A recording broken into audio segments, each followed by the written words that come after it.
59வது சங்கீதத்துல 165வது வசனம்.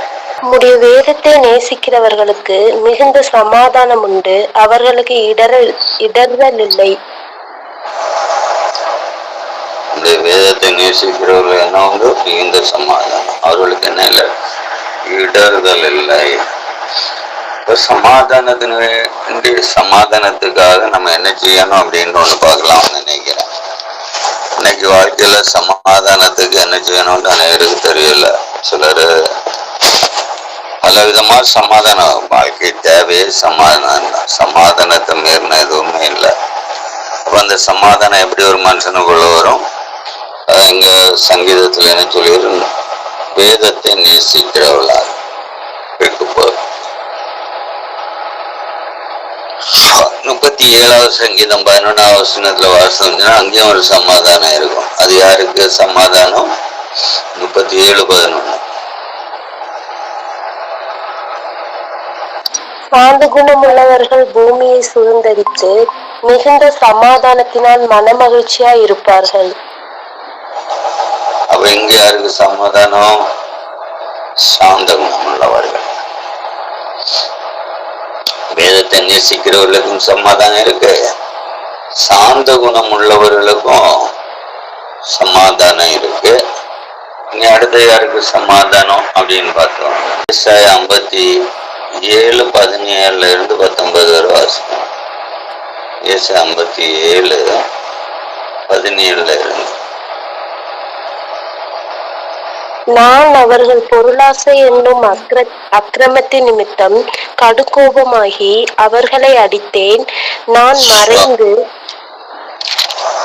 கடுகோபமாயிருந்தேன். தங்கள் மனம் போன போக்கிலே மாறுபாடாய் நடந்தார்களே.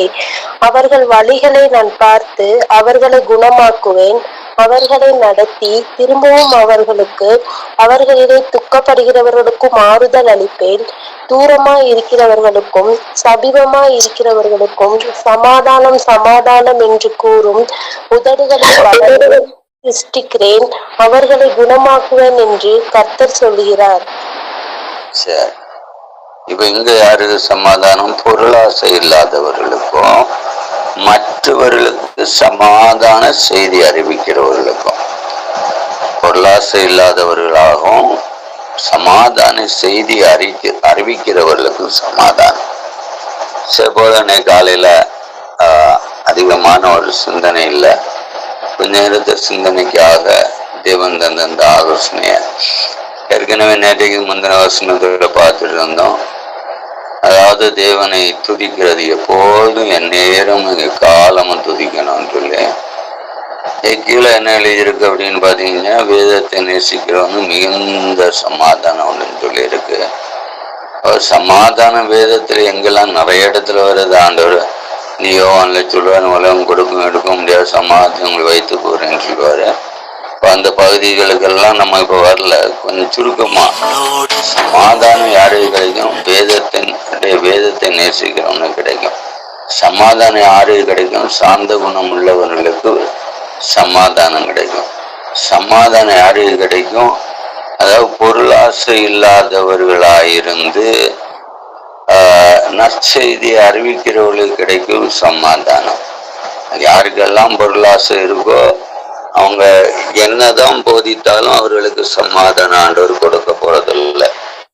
அதனால சமாதானம் அப்படிங்கிற ஒரு பாகம் நாம் தெரிந்து கொள்ள வேண்டியது. கர்த்தர் யாரை சமாதானம் உள்ளவர்களால் மாற்றுகிறார் அப்படின்னு பார்த்தோம் அப்படின்னா, அதாவது வேதத்தை நேசிக்கிறவர்கள், சாந்த குணம் உள்ளவர்கள், வேற என்னது,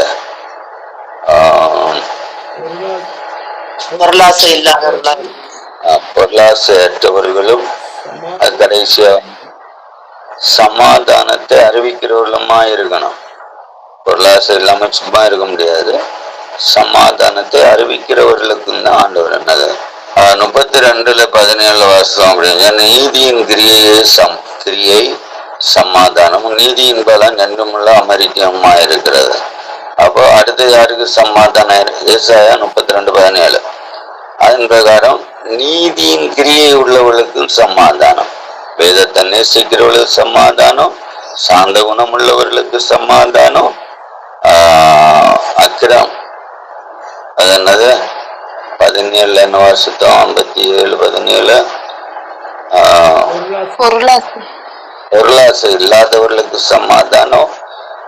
சமாதானத்தை கூறி அறிவிக்கிறவர்களுக்கு சமாதானம். இனி நீதியின் கிரியையை உடையவர்களுக்கு சமாதானம். இன்னும் நிறைய இருக்கும், எல்லாத்தையும் ஒண்ணுன்னா போயிட்டு இருக்க முடியாது. நமக்கு இதுல இவ்வளவு சுருக்கமான ஒரு சமாதானத்தின் பாதை என்ன? எல்லாத்திலும் மேலானது வேதத்தை நேசிக்கிறது தான். வேதத்தை நேசிக்கிறோம் அப்படின்னு சொன்னோன்னு எல்லாரும் என்ன நினைக்கிறோம், நாங்க என்ன காலையில வாசிக்கலையா, சாயங்காலம் வாசிக்கலையா, மத்தியானம் வாசிக்கலையா, நேற்று வாசிக்கலையா, என்னைக்கும் வாசிக்கிறோம் இல்லை, நாங்க என்ன வேதத்தை நேசிக்கிறேன்னு கேட்டா அந்த நேசத்தை பற்றி ஒன்றும் வேதம் சொல்லல. இங்க உள்ள வேதத்தை நேசித்தல் அப்படின்னு உள்ள ஒரு பதத்தை தெளிவா இன்னும் படிக்கணும் அப்படின்னு சொன்னா ஒரு காரியம் புரியணும். வேதத்தை நேசித்தல் அப்படின்னு சொல்லும் போது 4:7 பிரகாரம் இருக்கும். அப்பொழுது எல்லா புத்திக்கும் மேலான தெய்வ சமாதானம் உங்கள் இருதயத்தையும் உங்கள் சிந்தனையும் கிறிஸ்து இயேசுக்குள்ளே காக்கிறது.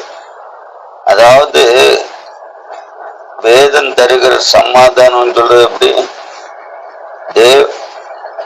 தெய்வ சமாதானம் இருதயத்தை ஆளுகை செய்கிறது.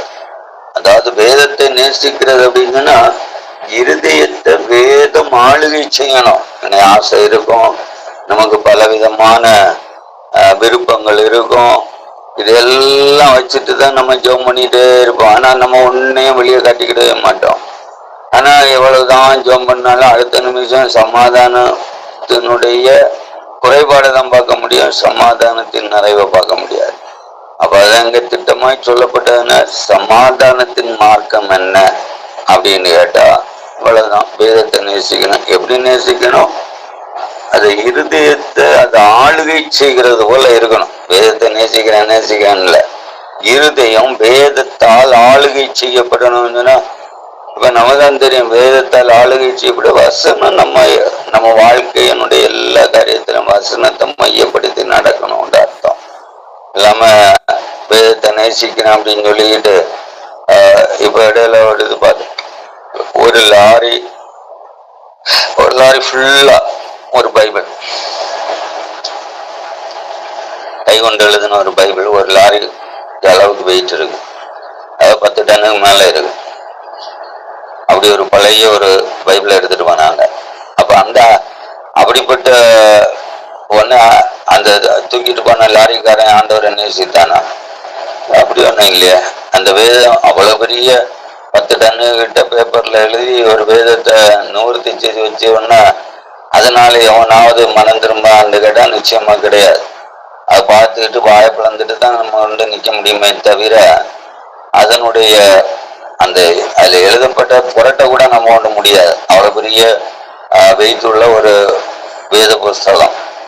எதுக்காக இதை உங்களுக்கு சொல்றோம் அப்படின்னு சொன்னா வேதத்தை நேசித்தல் அப்படின்னு சொன்னா சும்மா ரொம்ப ஈஸியான ஒரு காரியம் அல்ல. அது இருதயத்தை ஆளுகை செய்கிற காரியம். இருதயம் அப்படின்னு சொல்றா திருக்குள்ளதுன்னு நமக்கு தெரியும், அது வஞ்சகம் நிறைஞ்சதுன்னு தெரியும், அது பொய்யும் புத்தலாட்டமும் உள்ளதுன்னு நமக்கு தெரியும், அது பெருமையும் அகந்தையும் கொண்டது நமக்கு தெரியும். இப்படிப்பட்ட இருதயம் தேவனுக்குள்ள ஆளுகை செய்யப்படணும் அப்படின்னா அது எப்படி ஆளுகை செய்கிறது? அதான் கஷ்டம். அதாவது நம்ம வேணுமே எத்தனை பேர் வேணுமே ஆளுகை செய்யலாம், ஆனா நம்மை தேவன் ஆளுகை செய்ய விட்டு கொடுக்கிறது ரொம்ப கஷ்டமான காரியம். அப்ப இருதயத்தை ஆளுகை செய்தால் மட்டும்தான் நான் வேதத்தை நேசிக்கிறேன் அர்த்தம் அப்படின்னு சொல்றத பவுல் நமக்கு பிலிப்பி சபை மூலமாக வெளிப்படுத்தி தந்திருக்கிறாரு. இன்னும் தொடர்ந்து நம்ம கேட்ட எல்லா காரியத்தின் பிரகாரம் அதாவது பொருளாசை இல்லாதவர்களா இருக்கும் போது தேவன் நம்ம நேசிக்கிறாரு. மிகுந்த சமாதானத்தை நம்ம கட்டளை இடுகிறாரு.